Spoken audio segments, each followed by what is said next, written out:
welcome back from Tampa Bay. Today I've got a review of the 2016 BMW 1200 RT.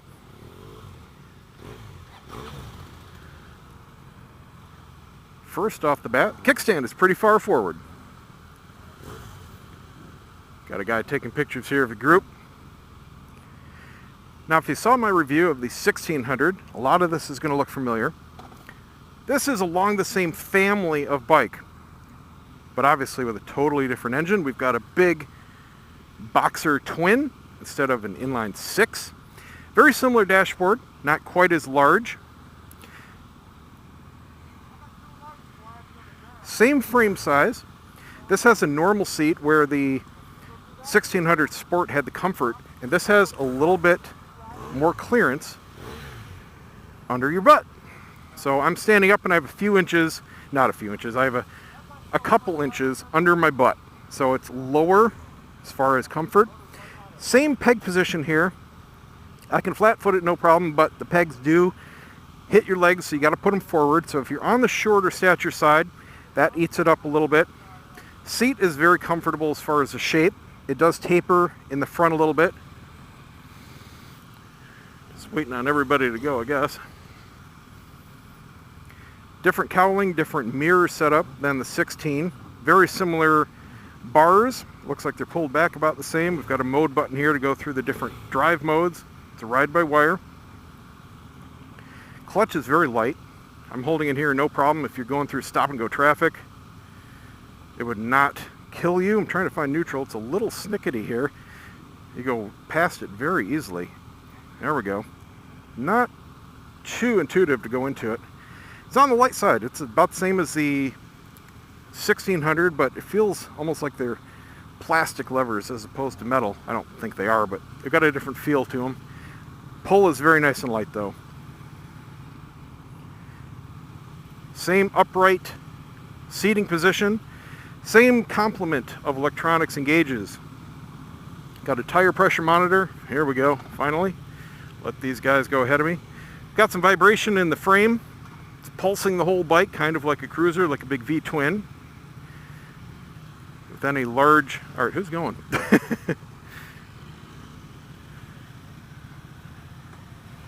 Oh, way different feeling than the 1600.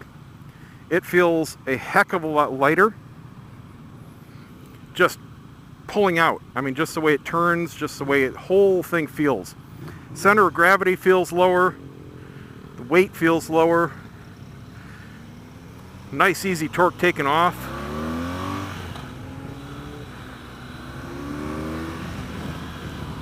Obviously not sport bike power out of this. I'm not expecting it to be. It's got a thump. It's got some vibration through the tank. It's got a lot of vibration through the bars.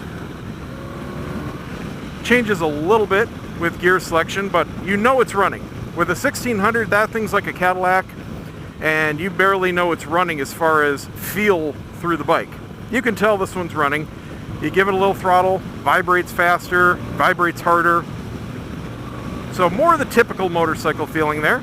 Not a fault, just the way it is. Nice, easy to read dash.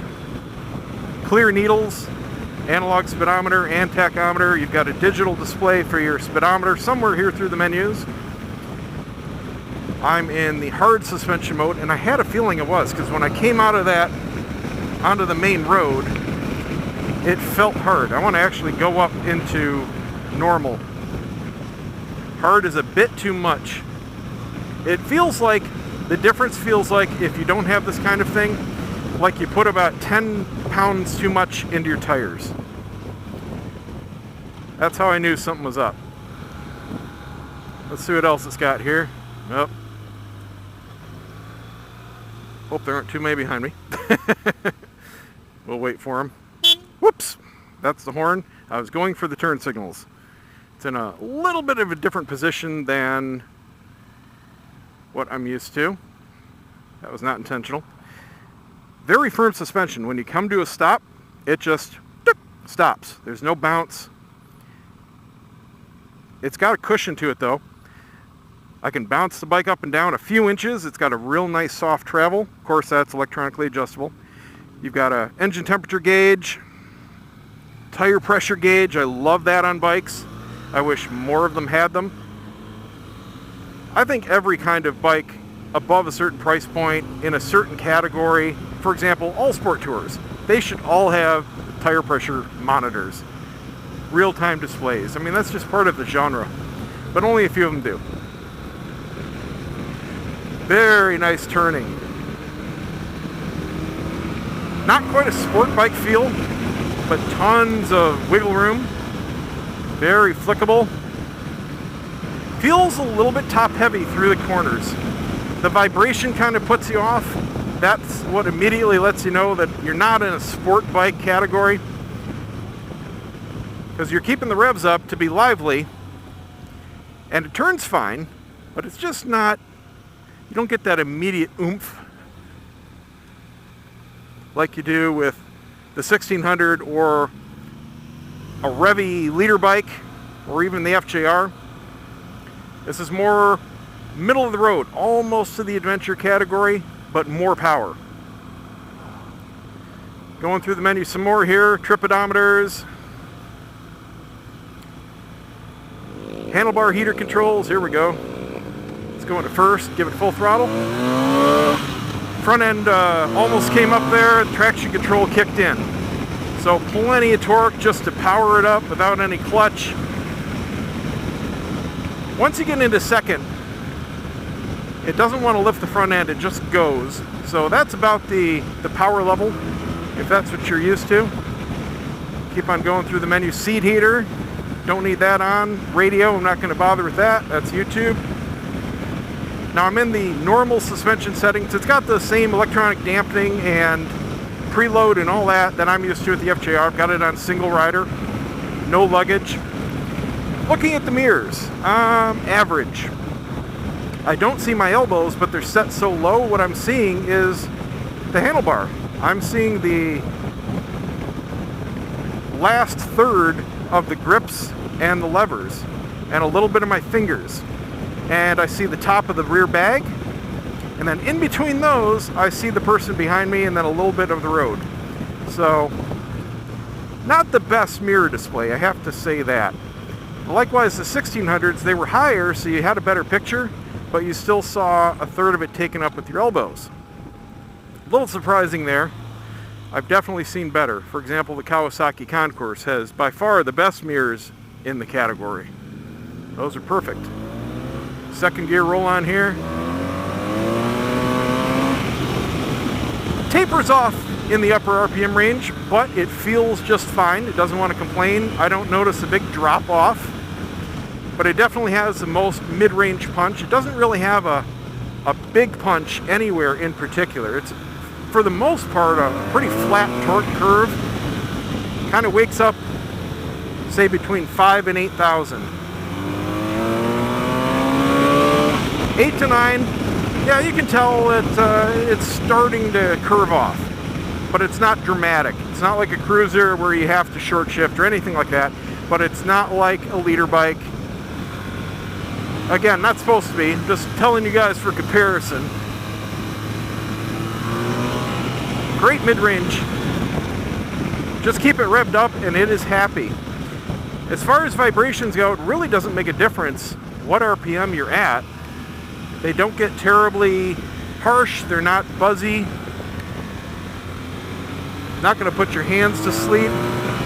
It's a low enough vibration. There is a lot coming through the handlebars though. Don't mistake it for a smooth ride.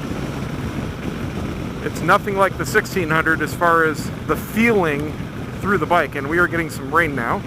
It's a good thing I'm waterproof, and my cameras. At least I got this ride in. Seat is very comfy. It's not quite as squishy as the BMW optional comfort seat, but it is by far better than most OEM seats on the market, period. I've got very good width, it's comfortable, but I do have a little bit of a pressure point on my tailbone. I would say it's on par with the Kawasaki. I would probably put a different seat on if I was doing long distance.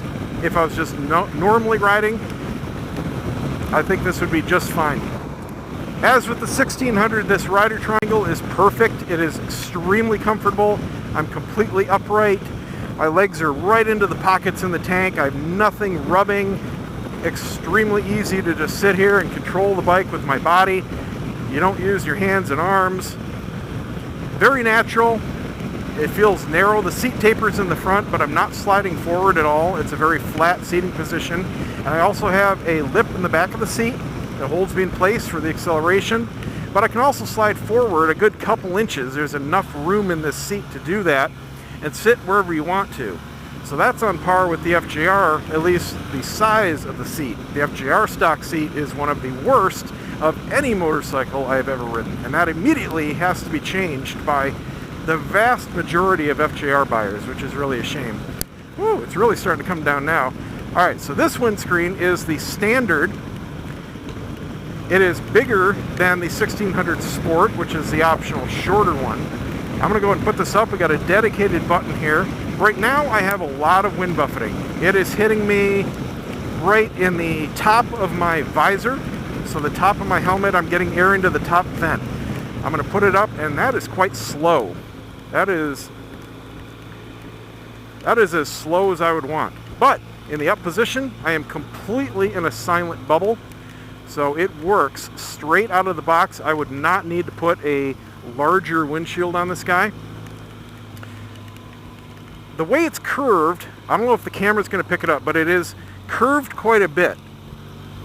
It dips down, and my field of vision is clear. The guy in front of me, I am not looking through the windshield at all to see him. His rear tire is just above the windscreen display, yet I have zero airflow buffeting. It is, whoo, I broke the rear tire loose there, downshifting. Partially due to a greasy road because it's raining now, and partially due to no slipper clutch. But just note that the engine does bite on the downshift there. More so than other sport tours I've ridden for sure. Not a negative, just something to note. Wow, these gauges are beautiful. It's getting actually dark now. It's probably not going to show on the camera, but the clouds are rolling in, and it's dark enough where I can see the backlighting on the gauges, and it's this iridescent blue. It's really beautiful. Extremely easy to read gauges here with the backlighting. I love it. I think these whole gauge clusters of these sport tours from BMW are by far the best gauges of any motorcycle that I've seen. They are absolutely fantastic. Clarity is off the chart. High resolution LCD displays. The whole center section there looks like a very high-end audio piece. You cannot see any pixels. It's not a cheesy, low-tech contrast LCD like my FJR. It's full color, and it looks like a real gauge. Absolutely love it. Great sound coming out of the bike. Although, like the 1600, you don't hear it until you're revved up and you get on it. But just cruising here, I'm at 6,000 RPM, really not even on the throttle much. You hear the intake more than the exhaust. It's a nice sound. It's a throaty kind of, not quite a growl, but it's more of a bark. And then once you lug it down a little bit, I can hear the exhaust. I'll go into top gear here. 3,000 RPM at 55. I'll give it full. And it's just a muffled little growl. It goes, but it doesn't have a lot. Let's go down into fourth. 55 at 3750. Okay, that was odd. That almost seems like the clutch is slipping. I'm very sure the back tire is not spinning. That's kind of weird.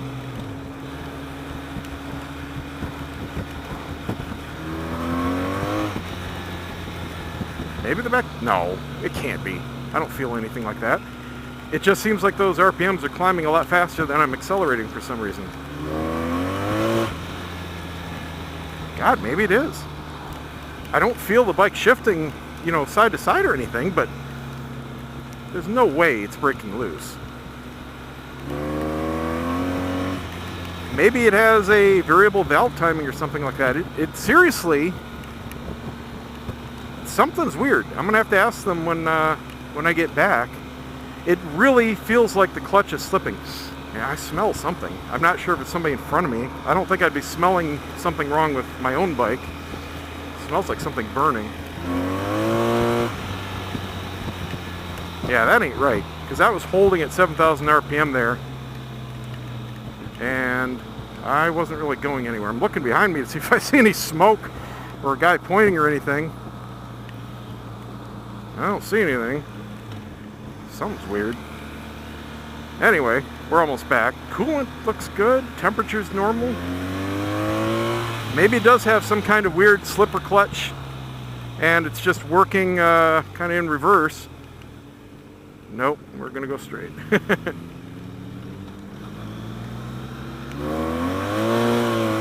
See? It feels like an automatic. Okay, if you've ever driven an old, what was it, a Dodge Avenger, and it was a Mitsubishi something, I can't remember. It had this feature where between like 4,000 and 5,000 RPM, it would, by design, slip the automatic transmission. That's what this thing is feeling like between 6,000 and 7,000 RPM. I don't know if that's normal or not. Some of you that have these may go, yeah, that's a feature. It's just weird to me. No one told me about it if it is. That's all right. It's not out of control. I mean, it's not doing anything to upset the bike. It's just weird how the RPMs aren't in sync. Anyway, getting off of that. Windscreen is, in the rain, not totally effective. Not by a long shot. The rain is pretty much bouncing off of it and going, ugh, thanks, diesel asshole. I love how cars are bound by the EPA and diesels can basically pollute as much as they want. Really doesn't make any sense, but whatever. The raindrops are bouncing off the windscreen and then going right into my helmet. So even though it's great for silence, this would be absolutely useless as far as a windscreen for rain. So that's a bummer, because that means several $100s more for an optional windscreen for this, just because the stock one does not work as designed. But I'm glad it's raining, so I knew that and I could include it in the review for you. But my entire helmet is wet. The camera lens probably has water on it. I do apologize. There's nothing I can do about that. And my chest is wet. This thing just is almost like it's not even there as far as water goes, which is really too bad. But it is quiet. It is quiet. I was looking to see if this had those cool little flaps that you can adjust out, like the 1600 for the additional cooling air, and it does not have that. I don't have much air hitting my chest. You really have to put the windscreen down and then you get that. I think it kind of filters above through here. I'm trying to feel for columns of air. There's one coming here that's just going off my shoulder. It's really directing everything completely away from my body, and then up here it curves down. I can feel it just going bloop, like this. The water's hitting pretty much right where the camera is, on the chin of my helmet, and I'm just getting soaked on the upper arms and my chest right now. I just realized my phone is not in my case and it's in my pocket. Luckily my pants, because I'm not standing still, are staying dry, so I at least have good cowling coverage for my legs. I'm going to put it into rain mode here. Road, that's in the middle. Dynamic, that's 1-to-1. Rain, there we go. So now we're in the rain mode, which gives the most aggressive traction control and most aggressive anti-lock braking, and it dumbs down the throttle response, and I believe this one also takes out a little bit of horsepower. Not 100% sure about the horsepower, but I know it does tame everything else down. It's not that huge of a difference. It really isn't. Compared to the Yamaha or the Kawasaki, no, not Kawasaki, the Super Tenere. those modes are real soft on the throttle when you put it into their equivalent rain modes. This one doesn't feel all that different. There's a little change, but I would describe it as subtle at the most. I do really love the tire pressure monitor, which you've got on your, I don't know if the camera's going to pick it up, a little icon of your bike. It's got a helmet on it, and that tells you what your suspension preload is set for, 1 or 2 riders with or without luggage, and then numbers right underneath each tire, front and rear. So you can just glance down and instantly know what it's set at. And if you're curious, right now it's set at 38 front, 42 rear, which is pretty much what I run my bikes at. Very good for longevity and performance. Got a clock on the gauge, trip counter. I love the gear indicator. I love the gas gauge and the coolant gauge on the side there. Everything about the gauges is just glance down easy. And I love the dual analog gauges, speedo and tach. That I wish the FJR still had. Previous generation had it, and I miss it. I do miss a analog speedometer. This one works okay, but it's not on all the time. So if you have the digital on, it depends on what your gauges is set for. You also have an optional navigation system. There's a little module that pops up from the top there, and then you have a screen where the blank off plate is up top. This obviously doesn't have it. Transmission is, I would say, a little clunky. It's not super slick like other bikes, even other BMWs. It's on par with most. Neutral is, I would say, difficult to find. It's not anywhere near as easy as most other bikes out there. And just going into and out of the gears feels very much like a big old cruiser. It's got that clunk, clunk. I mean, it's easy. It's easy to shift. The clutch is very light, but it's got that chunk every single time you go up or down, especially going down into first. On par with the FJR. I consider that a clunky transmission as well. The 1600, for comparison, is a lot more buttery and smooth, and that kind of snicks into gears in comparison. So completely different transmissions between the two. And I know they're not a direct comparison bike, but a lot of people that are looking at these BMWs, they're going to be deciding between the 12 or the 16, and you're going to like one a lot better than you're going to like the other. For me, I like the 16 better. I can't say I would buy one. It's not overall my personal preference right now, but between the two, I'm not so fond of this boxer shake and just the adventure way this is going. I think this particular engine configuration is going to be a lot better in the other frames, and I'm probably going to like, for example, the GS a lot better. But in this touring type package, I'm definitely more towards the smooth and the power of the 16 or the Kawasaki or the Yamaha. So definitely make sure that you test ride whatever you're interested in and go from there. I can't stress that enough. And check out my vlog on, what did I call it? The Ex-Diavo launch party vlog, where I go through a lot of details on where you can find test rides like this. Before you're buying any bike, I just strongly advise you to ride it. You can be pleasantly or not so pleasantly surprised by something you think you may love or think you may hate. I've been surprised both ways. So check that out and find something in your area to demo, even if it's just for fun. Can't even really tell I'm in the rain mode. I see the guys in front of me kind of slipping and sliding, so we're all taking it easy right now. The roads are very greasy. It has not rained in quite a while here, and the oil is definitely built up. And this is, for anybody new to motorcycling, this is the most dangerous possible time on the road, when it is just starting to get wet after it hasn't for a while, because all that stuff is on the surface of the road. Not only are you slipping and sliding, but everybody else is as well. So this is when you see a lot of accidents happen. especially on a motorcycle when you're starting to take off, coming around a corner. See, like, if we weren't in a group like this, I would be especially concerned about the car in back of me. We're coming to a stop. There's a whole line of cars here waiting to turn. And you don't know if the guy behind you in a car is on his phone, looking down to change a radio station. Low speed stability on this is awesome. My feet are up. 1 mile an hour. And I had no problem balancing this thing. Even though it is a fairly top-heavy bike, extremely easy to balance, almost like a toy. That was as easy to balance as, for example, a Triumph Bonneville.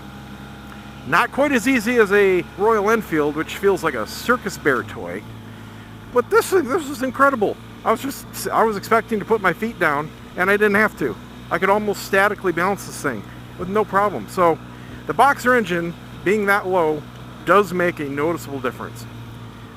But it is still a fairly top-heavy bike because you got a lot of fuel and a lot of tank right up here.